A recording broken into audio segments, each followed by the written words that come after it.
brings a defensive mentality. That'll be the first personal on DiJonai Carrington. Hello guys, welcome back to the channel.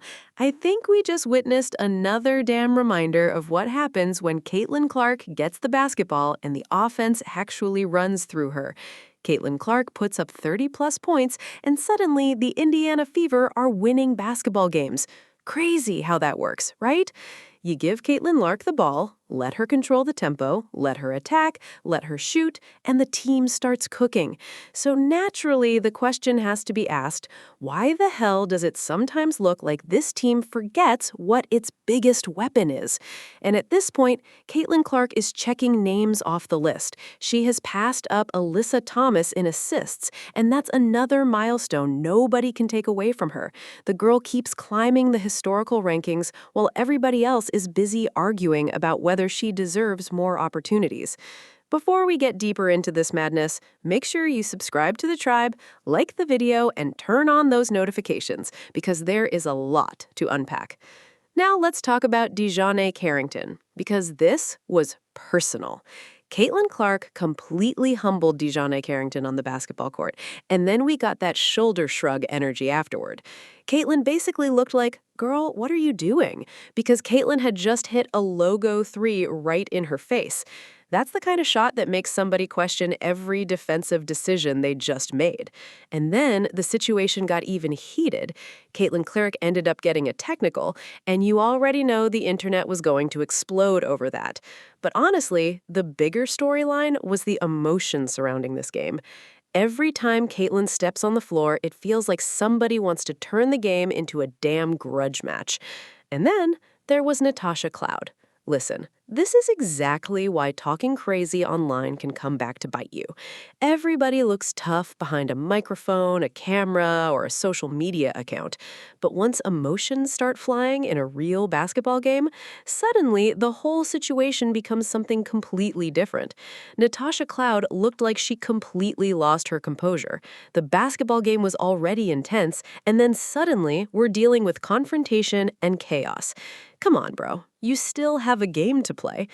And that's the thing about the WNBA right now. The Fever walk into an arena, Caitlyn Clark walks onto the court, and somehow the temperature immediately goes from basketball game to WWE pay-per-view. And if we're talking about drama, we have to talk about Chicago. Chicago has become one of the biggest drama centers whenever the Fever are involved. Going back to the Angel Reese era, the storylines, rivalries, physical play, trash talk, and social media arguments have made every Fever appearance feel like an event. Then you have Sophie Cunningham.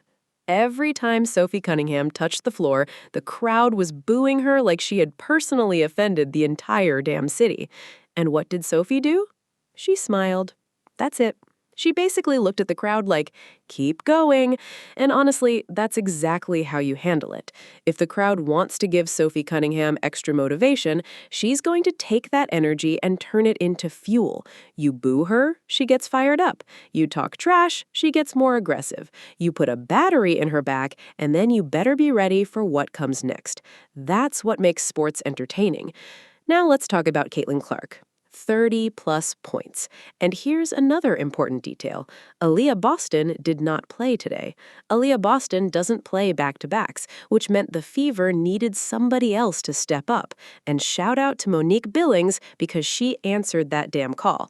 She came out there, competed, battled, and gave Indiana an important contribution when the team needed it.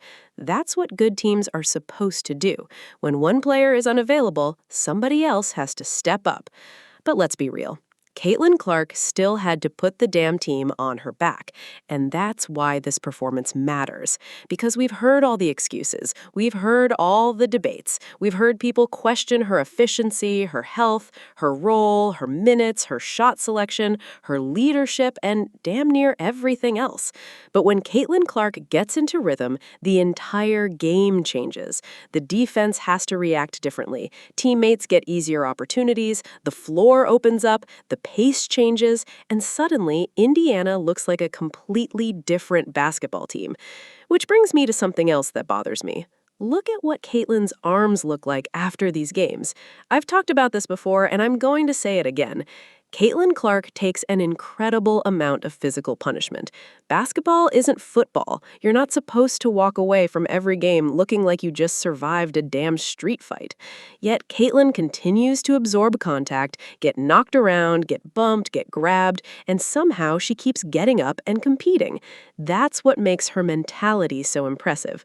You can criticize the turnovers, you can criticize the shots, you can criticize the mistakes. That's part of sports. But you cannot question the girl's toughness. She keeps showing up, she keeps competing, she keeps shooting, she keeps passing, she keeps breaking records, and now she's moving past Alyssa Thomas in assists while putting up 30-plus points and helping Indiana win.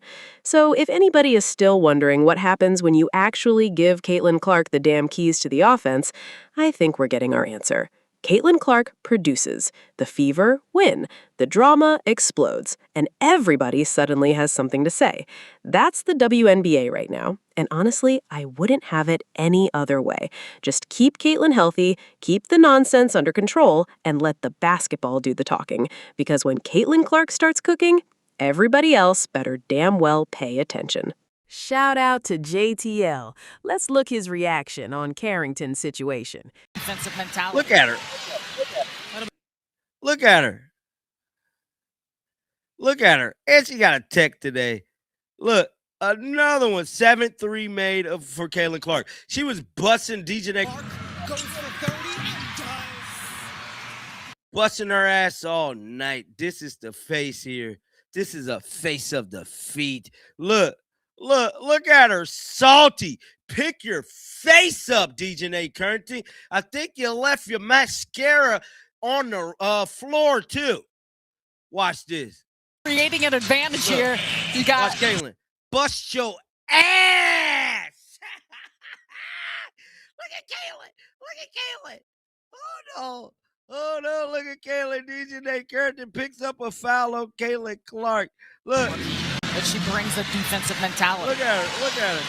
That'll be the first personal Look at on her. DiJonai Carrington, the referee, Look at her. after that call. Look at her. Damn fool. She like a damn fool. What a game, bro. What a game. Bro, this pass. So you got Carrington, Cardoso. Look at the trap on Caitlyn on this one, y'all. Look at the trap on this. Watch the basketball IQ of Caitlyn on this play, guys. I just want you guys to watch the basketball IQ. And look right. Watch Caitlyn. Watch Caitlyn. Look, it's 1, 2, 3 defenders. Look, 1, 2, 3. You fucking idiots. Y'all are idiots. Watch this. KK, there you go. Bah! Hey, Caitlyn, look at that. Look at that. You idiots. Idiots. Hold on. There's more. There's more. Oh, man. DiJonai Carrington high fives her block. Then replay shows she got all hands on Caitlyn Clark. So, Honestly, I'm sure she's probably got another damn speech loaded up for social media. Maybe she'll say something after the game. Maybe she'll say something in the post-game interview. But you already know I'll be covering it like white on rice because this drama isn't going anywhere. And while Natasha Cloud is losing her mind online, Caitlyn Clark is over here laughing and doing what she does best, hooping. It's almost like Caitlyn is saying, y'all can talk all you want, I'm just gonna bust your damn ass on the basketball court. And that's exactly what happened.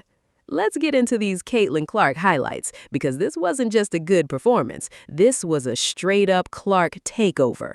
Caitlyn was attacking from the opening tip, controlling the offense, hitting ridiculous shots, and making defenders look completely lost. The pick and roll with Makayla Timpson was absolutely cooking all night. Caitlyn Clark comes off the screen, splits the defense, gets into the lane, and then cash, three-pointer. You can't guard that. Then Caitlyn attacks the basket and flies right past Kamilla Cardoso for the finish. Kamilla is 6'8", and Caitlyn is still finding ways to get around her and score. Then Caitlyn pushes the ball up the floor and drops a beautiful dime to Makayla Timpson, who finishes around the rim. Timpson was everywhere tonight, running the floor, setting screens, catching passes, and finishing everything. And speaking of screens, Michaela Timpson was setting some damn real screens. Caitlyn finally had somebody creating separation, and the results were obvious. Caitlyn comes off another Timpson screen, three-pointer. Bang. Then Caitlyn gets DiJonai Carrington on her hip, spins away, steps back, and drills another three right between her damn eyes. That's disrespectful basketball. Then she drops another beautiful pass to Monique Billings. And I'm telling you, Caitlyn was in her bag tonight. Not just in the bag, she was at the bottom of the bag looking for the last damn french fry. Then Caitlyn attacks again, rises over Camila Cardoso, and floats the ball off the glass. Ridiculous. She attacks the closeout against DiJonai Carrington, gets into the paint, and somehow throws a behind-the-back pass with three defenders around her. How the hell do you even see that pass? DiJonai couldn't stay in front of her. Then Caitlyn gets into the lane again, drops another floater, and suddenly Indiana's rolling. Caitlyn finds Lexi Hull, gets the ball back, drives, kicks it out, and Lexi knocks down the three. That's what happens when the offense has movement. That's what happens when Caitlyn is allowed to create. Then Caitlyn gets into the corner, hits the snatchback, and bang! Another defender is officially added to the damn highlight reel. And then JC Sheldon gets her turn. Caitlyn crosses over JC, attacks, goes into bully ball mode, and basically says, "You're too damn small." Then she comes right back and hits a three right in her face. If that reminded you of Iowa versus Ohio State, you're not alone. Caitlyn knows exactly how to put defenders in the blender. Then Caitlyn comes off the screen, pulls the snatchback from way downtown, and drills another ridiculous three. At this point, what the hell are you supposed to do? She's cooking everybody. She gets into the lane, spins, and makes it look easy against Courtney Vandersloot. Too small, too slow, doesn't matter who is standing in front of her. Then Caitlyn comes off another screen, hits the snatchback three over Sydney Taylor, and basically says, "You can hold that too." This was absolute domination. And here's where the conversation gets controversial. Look how different this offense looks when Caitlyn Clark is actually allowed to operate without everything running through Aaliyah Boston as the offensive hub. When Caitlyn has space, when she has real screens, and when she has freedom to attack, this is what happens. 37 points, 10 assists. That's not a normal night. That's Caitlyn Clark going into absolute damn God mode. She wasn't just scoring, she was creating everything. She was manipulating defenders, finding teammates, controlling the pace, and making one ridiculous play after another. So while Natasha Cloud is crashing out on Instagram, Caitlyn Clark is crashing through defenses. That's the difference. One person is talking, the other person is putting up 37 points and 10 assists. So get down in the comments and tell me what you think. Was this the best Caitlyn Clark performance of the season? Does Indiana need to let Caitlyn control more of the offense? And what do you think Natasha Cloud is going to say next? Make sure you like, comment, subscribe, and share the channel, because if Caitlyn Clark keeps playing like this, we're going to have a hell of a lot more to talk about.